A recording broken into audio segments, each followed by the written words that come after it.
مصیبہ قالوا انا للہ و انا الیہ راجعون، جب بھی ان پر کوئی مصیبت آتی ہے، آزمائش آتی ہے، امتحان آتا ہے، تو وہ بڑے شکر کے ساتھ، صبر کے ساتھ اللہ تبارک و تعالیٰ سے ارشاد فرماتے ہیں، کہتے ہیں یا باری تعالیٰ تیرا ہی تو دیا ہوا تھا، یہ صحت لی ہے تو تیری دی ہوئی تھی، یہ مال و دولت تو نے واپس لی ہے، تیرا ہی تو دیا ہوا تھا، یہ گھر بار، کھیت کھلیان، یہ آل اولاد، یہ رشتہ داریاں، بہن بھائی، بیٹے بھتیجے، جو کچھ بھی تو نے آج واپس لیا ہے وہ سارا کچھ تیرا ہی تو دیا ہوا تھا۔ یا اللہ اگر تو نے لے لیا ہے تو ہی تو مالک تھا، تو ہی تو خالق تھا، میرا تھا اس میں کیا؟ میرا تو کچھ بھی نہیں تھا، کچھ دیر کے لیے تو نے مستعار مجھے دیا تھا، حتیٰ کہ میری اپنی زندگی بھی تو نے مجھے کچھ دیر کے لیے ادھار دی ہوئی ہے، جب چاہے تو مالک ہے واپس لے سکتا ہے۔ جب ایسا کہتا ہے کوئی اللہ تبارک و تعالیٰ کی ذات کے آگے صابر شاکر بن کے، تو اللہ تبارک و تعالیٰ فرماتے ہیں وَبَشِّرِ الصَّابِرِينَ، پھر ان کو میری بشارتیں دے دو، ان کو میری خوشخبریاں دے دو کہ جس مقصد کے لیے میں نے تمہیں آزمایا تھا وہ سارے مقاصد جو ہیں وہ تم نے پورے کر دی ہیں۔ میرے دوستو، پچھلے جمعۃ المبارک میں یہ قافلہ کربلا کا، سیدوں کا، اسیران شام کا، شام دمشق تک یزید کے دربار میں پہنچا، وہاں پر حضرت زینب نے للکار کے خطبہ دیا، اور پھر ایسا خطبہ دیا کہ دربار کے اندر جتنے موجود تھے، کچھ لوگوں کو تو پتہ تھا نا یہ کچھ ہوا ہے، کچھ لوگوں کو پتہ ہی نہیں تھا، باہر کے کچھ سفیر آئے ہوئے تھے روم وغیرہ سے، تو انہوں نے جب حضرت زینب کا وہ اتنا زبردست قسم کا وہ خطبہ سنا، آخر علی کی بیٹی تھی، اور پھر دربار یزید میں یزید کو للکارا کہ اے لعین، تو کہتا ہے ہمیں کہ تو نے ہمیں شکست دی ہے، یہ تیرے بس کی بات نہیں ہے، یہ تو تقدیر تھی اللہ تبارک و تعالیٰ کی جس کو ہم پوری کرتے رہے ہیں، وہ اس کی آزمائشیں تھیں، اس کا امتحان تھا، وہ ہم نے پورا کیا ہے، تیری کیا جرت کہ تو ہماری طرف انگلی بھی اٹھا سکے؟ تیری یہ ہمت نہیں ہے، اور تو سمجھتا ہے میں نے حسین کو ختم کر دیا، حسین کا جو نانا ہے محمد مصطفیٰ اس کا دین ختم کر دیا۔ اور ذلیل انسان، یہ اذانیں تو سن،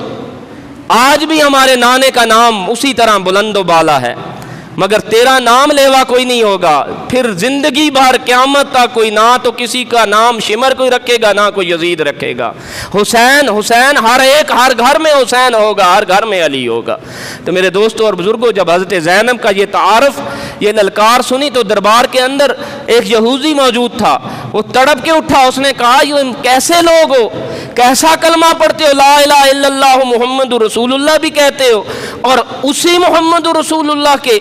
نواسے کو، سبط رسول کو تم نے شہید کر دیا، اور ان کی بیٹیوں کو تم نے اسیر بنایا ہوا ہے۔ لعینوں، میں 17ویں پشت میں ہوں اپنے نبی کی، میں شجرے میں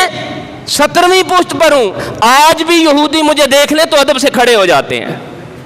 ایک عیسائی کھڑا ہوا، اس نے کہا کہ مجھے تو آج پتہ چلا ہے تم لوگ کتنے منافق اور ظالم ہو، تم اپنے نبی پر اتنا ظلم کرتے ہو۔ ہمارے گرجے گھر میں حضرت عیسیٰ علیہ السلام کی سواری کا ایک کھر کا نشان ہے، ہم اس کا اتنا ادب کرتے ہیں جتنے تم کعبہ کے اندر لگے ہوئے حجر اسود کا کرتے ہو، اتنا ہم اپنے نبی کی سواری کے کھر کے نشان کا ادب کرتے ہیں، اور یہ تو محمد مصطفیٰ کا خون ہے۔ اور وہ اٹھ کے چلے گئے۔ میرے دوستو، وہ یزید جو تھا وہ اس پر کپ کپاہٹ طاری ہو گئی، کانپنے لگ گیا، شرمندہ ہو گیا، پھر چلاکیاں کرنے لگ گیا، کہنے لگا مجھے تو پتہ نہیں تھا امام عالی مقام حضرت سجاد، حضرت زین العابدین، مجھے نہیں پتہ تھا، میں نے کب ان کو یہ کہا ہے کہ ان کو شہید کر دو، ان ظالموں نے، ابن زیاد اور ان ساروں نے یہ ایسا کیا ہے، میں چاہتا ہوں کہ اب جو بھی آپ کہیں حکم کریں میں وہ پورا کروں گا۔ تو حضرت سجاد نے کہا لعین، تو ہمارا کیا حکم پورا کرے گا، تو ہمارا کیا کر سکتا ہے، تو جو کر سکتا تھا تو نے کر دیا، تو نے تو حسین کا ایک بچہ حضرت علی اصغر تک نہ چھوڑا، پانی جو اللہ تبارک و تعالیٰ کی دین ہے اور دریاؤں کو بند کر دیا، تو نے کھانا پینا بند کر دیا، تو نے ہمارے قیام کو آگے لگا دی، تو نے ہماری بہو بیٹیوں کو قیدی بنا دیا، لیکن تو اب ہمارا کیا فائدہ کر سکتا ہے؟ ہاں اگر تو اپنی بات میں سچ ہے تو پھر ایسا کر، قاتلان حسین جو ہے میرے حوالے کرنا ذرا، میں اپنے بابا کا بدلہ لوں۔ تو یزید نے کہا ٹھیک ہے، اور جب یہ کرنے لگا تو پھر آخر کار جس طرح پچھلے خطبے پہ یہ کہا کہ پھر ہر ایک نے انگلی اس لعین یزید کی طرف اٹھائی کہ کہا تو نے ہی تو کہا تھا، تیرے کہنے پہ ہم نے کیا، ہماری کیا جرت کہ ہم ایسا کرتے۔ جب اس نے دیکھا کہ سارے مجھے کہہ رہے ہیں تو پھر وہ بھاگا، اپنی بات سے مکر گیا۔ کہا اے سجاد علیہ السلام جو اور کوئی بات ہے تو وہ کر دو، اس میں تو یہ جھگڑا ہونے لگ گیا ہے۔ تو کہا حضرت سجاد نے مجھے پہلے ہی پتا تھا کہ تو جھوٹ بول رہا ہے، تو کہاں سے ہمارا ہمدرد آ گیا، تو ایسا کبھی نہیں کر سکتا۔ پھر ایسا کر کہ خطبہ جو جمعہ کا ہے وہ مجھے اجازت دے، میں دوں۔ تو خطبے کی اجازت ملی۔ حضرت زین العابدین نے پھر ایسا خطبہ دیا کہ کربلا کے اندر کا سارا جو واقعات ہیں وہ حضرت سجاد علیہ السلام نے بیان کیے دمشق کی مسجد کے اندر۔ اور پھر بیان کرنے والا محمد مصطفیٰ کے بیٹے کا بیٹا ہو، وہ لال ہو جس نے آنکھوں سے اپنے سامنے اپنے بابا کا گردن جو ہے، سر جو ہے وہ کٹتا دیکھا، عزی اصغر کے گردن پہ، سینے پر، ان کے گلے پر وہ تیر چلتے ہوئے دیکھے، حضرت علی اکبر کی لاش پر گھوڑے دوڑتے دیکھے، جس نے اون و محمد کو شہید ہوتے آنکھوں سے دیکھا، جس نے حضرت امام قاسم کی لاشا مبارک کی بے حرمتیاں ہوتی دیکھیں۔ پھر اس سجاد علیہ السلام نے جب وہ واقعہ بیان کیا ہوگا، آج کا مسلمان عام مولوی کے منہ سے زبانی کربلا کا واقعہ سنے تو آنکھ سے آنسو نہیں رکتے، یہ تو حضرت سجاد بیان کر رہے تھے۔ پھر جو اس مسجد کے اندر حالت ہوئی، کہتے ہیں کہ جو دیواریں ہیں وہاں سے آنسو نکلنے شروع ہو گئے، پانی نکلنا شروع ہو گیا، حتیٰ کہ ہر طرف سے زمین و آسمان کی مخلوق کی رونے کی آوازیں آنے لگ گئیں۔ تو یزید نے جلدی سے کہا کہ بند کر دو، خطبہ اذان دینی شروع کرو۔ جب اذان دی تو وہی بات کہی حضرت سجاد نے جو حضرت بی بی زینب نے کہی تھی، کہا تھا تو ہمیں کیا ختم کرے گا، ہمارا تو نام اذانوں میں اسی طرح گونجتا رہے گا۔ میرے دوستوں اور بزرگوں، اس کے بعد حضرت سجاد علیہ السلام نے کہا کہ ایسا کرو کہ سرحائے مقدسہ جو ہیں وہ میرے حوالے کرو تاکہ کربلا کی زمین میں جا کر میں دھڑوں کے ساتھ جوڑ کے دفن کر دوں۔ کہا یہ میں تمہارے حوالے کرتا ہوں، اور کوئی شرط؟ کہا کہ پھر ہم سب کو آزاد کر دو اور آزادی کے بعد ہمیں مدینہ کی طرف جانے دو۔ یہاں پہ پچھلے خطبہ جو جمعہ کا جو تھا وہاں پر اختتام ہوا تھا، یہیں سے شروع کرتے ہیں۔ تو سوال یہ اٹھتا ہے کہ حضرت سجاد علیہ السلام نے شرط رکھی یزید کے کہنے پر کہ اور جو کچھ مانگ میں تجھے دیتا ہوں، وہ جو واقعہ ہوا ہے وہ گزر گیا، وہ میں نے نہیں کروایا تھا، انہوں نے خود کیا، آخر وہ جھوٹا ثابت ہوا۔ تو آپ نے کہا تو میری کوئی شرط بھی پوری نہیں کر سکتا، وہ سب شرطوں میں فیل ہوتا گیا۔ جب یہ شرط رکھی حضرت سجاد علیہ السلام نے تو اس نقطے پہ بات ہو رہی تھی۔ تو حضرت سجاد علیہ السلام نے کہا کہ ہم سب کو تم چھوڑ دو اور ہمیں مدینے کی طرف جانے دو۔ سوال یہ اٹھتا ہے کہ حضرت زین العابدین نے یزید کو کہا کہ ہمیں آزاد کر دو، ہمیں مدینے جانے دو۔ نقطہ یہ اٹھایا جاتا ہے کہ مدینے والوں نے حسین کے ساتھ منافقت کی، حسین کا ساتھ نہ دیا، حسین کے ساتھ نہ چلے، حسین کو شہید کرنے کرانے میں مدینے والے اور صحابہ کرام کا جو ہاتھ ہے وہ تھا۔ تو اس کا جواب حضرت سجاد نے یہ شرطیں رکھ کے دے دیا، ظاہر کر دیا قیامت تک۔ مورخین لکھ دیا، مورخین نے، کہ اگر وہ دشمن تھے مدینے والے، کوفے والے جو ہیں وہ عاشقان علی اور محبان علی کا دعویٰ رکھنے والے تھے، خطوں پر خط لکھنے والے تھے کہ ہم عاشق ہیں علی اور علی کے اے بیٹے حسین تیرے، محبان ہیں ہم تیرے، تم ہماری طرف آؤ، اگر نہ آئے تو کل قیامت میں ہم شکایت کریں گے تیرے نانا کے سامنے کہ ہم بلاتے رہے حسین نہیں آیا۔ تو وہ بلانے والے اگر سچے تھے، محبان تھے، تو کہنا حضرت سجاد کو چاہیے تھا کہ ہمیں آزاد کر دو، ہم کوفہ جانا چاہتے ہیں، ہم اپنے عاشقوں میں جانا چاہتے ہیں، ہم اپنے پیاروں میں جانا چاہتے ہیں۔ مگر حضرت سجاد نے یہ نہیں کہا، آپ نے کہا ہمیں آزاد کرو، ہم مدینے جانا چاہتے ہیں۔ ہاں، تو سمجھ میں آیا مدینے والے منافق نہیں تھے، مدینے والے قاتل نہیں تھے، مدینے والے جو ہیں وہ تنگ کرنے والے نہیں تھے، مدینے والے محمد و آل محمد کے پیارے تھے۔ یہ اس چیز کی نشانی ہے کہ یہ حضرت سجاد نے شرط رکھی۔ اور پھر آج تک دیکھ لیں کہ حضرت امام زین العابدین ہو گئے، ان کے بیٹے حضرت امام محمد باقر ہو گئے، ان کے بیٹے حضرت جعفر صادق ہو گئے، یہ سارے ان کے مزار جو ہیں جنت البقیع مدینے میں موجود ہیں۔ سمجھ میں آیا کہ مرنے کے بعد، ظاہری طور پر وفات کے بعد، کتنی نسلوں تک آل نبی مدینے میں بستی رہی۔ تو مدینے والوں کے ساتھ ان کا پیار تھا۔ یہ سوال کہ مدینے والے اتنے اچھے تھے تو ساتھ کیوں نہیں گئے؟ تو ساتھ کیسے جاتے جب حسین نے کہہ دیا کہ میں کسی کو ساتھ لے کے نہیں جاؤں گا؟ لکھوایا حضرت عباس کے ذریعے، لسٹ بنوائی کہ یہ لے کے جاؤں گا، گھر کے افراد چھوڑ گئے۔ محمد حنفیہ حضرت علی کے سگے بیٹے، حسین کے بھائی،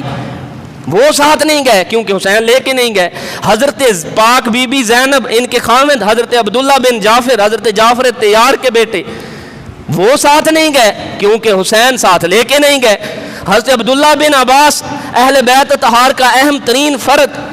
وہ ساتھ نہیں گئے کیونکہ حسین لے کے نہیں گئے۔ صحابہ کرام کو حسین نے یہ کہہ کے چپ کرا دیا کہ میں تم کو ساتھ نہیں لے کے جاؤں گا، اگر تم سب کو ساتھ لے کے جاؤں تو کل مورخ لکھے گا کہ حسین تبلیغ کے لیے نہیں، حسین جنگ کرنے کے لیے گیا تھا، میں کسی کو ساتھ لے کے نہیں جاؤں گا، اس لیے صحابہ ساتھ نہیں گئے تھے۔ تو میرے دوستوں اور بزرگوں، سوال یہ ہے کہ صحابہ کرام کی اولادوں نے شہید کیا، اسی کا جواب ڈسکس ہو رہا تھا پچھلے جمعہ المبارک میں، جس کی مثال قرآن پاک سے دی تھی کہ ایک بندے کا جو گناہ ثواب ہے اس کے اپنے ساتھ ہے، اس کا گناہ ثواب اس کے والد یا اس کے بیٹے پر نہیں ہے۔ قرآن پاک اٹھا کر دیکھیں، حضرت آدم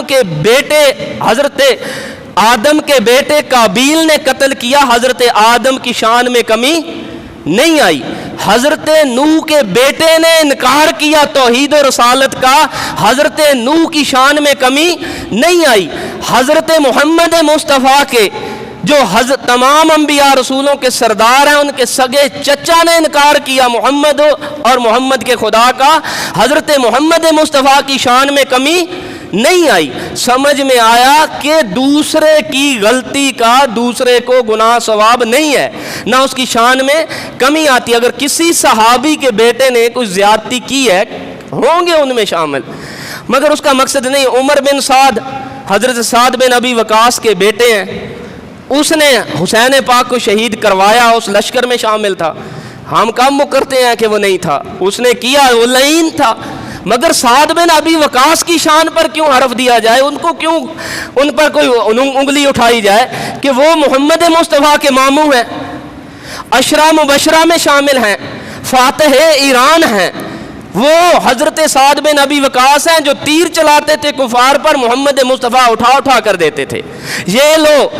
سعد یہ اور تیر چلاؤ، اور دعائیں ساتھ دیتے تھے۔ میرے دوستوں اور بزرگوں، وہ حضرت سعد بن ابی وقاص، تھوڑی سی بات کرتا چلا جاؤں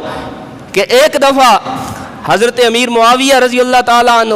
ان کا اور حضرت علی کرم اللہ وجہ الکریم، ان کا وہ خلافت کے معاملے پر تھا جھگڑا، الگ موضوع ہے، صرف اشارتاً۔ تو حضرت امیر معاویہ نے سعد بن ابی وقاص انہی سے کہا کہ تم میری طرف آ جاؤ علی کو چھوڑ کے۔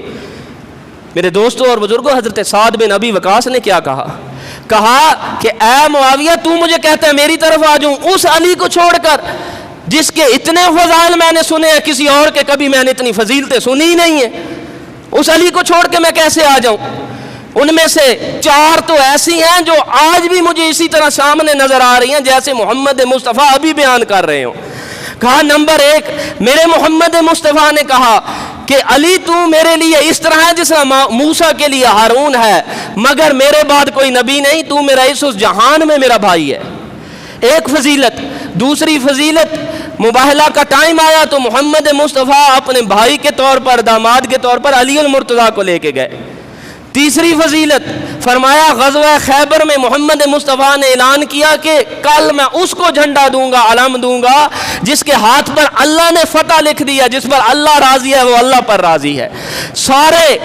صحابہ کرام ساری رات نوافل ادا کرتے رہے، دعائیں کرتے رہے کہ یا باری تعالیٰ یہ شرف کاش ہمیں کل مل جائے، محمد مصطفیٰ کے ہاتھوں یہ علم ہمیں مل جائے۔ مگر صبح محمد مصطفیٰ نے حضرت علی المرتضیٰ کا ہاتھ پکڑا اور علم جو ہے وہ حوالے کیا۔ میرے دوستوں اور بزرگوں، حضرت سعد بن ابی وقاص کہتے ہیں مجھے آج بھی وہ خم کا میدان یاد ہے جہاں پر محمد مصطفیٰ نے ہاتھ پکڑ کے کہا تھا من کنت مولا فہذا علی مولا، جس کا میں مولا اس کا علی مولا۔ مسجد میں بھی علی ہے تو منبر پہ بھی علی۔ ہم اسی لیے کہتے ہیں کہ علی کے سوا کوئی چارہ نہیں ہے، صحابہ کرام اقرار کرتے رہے۔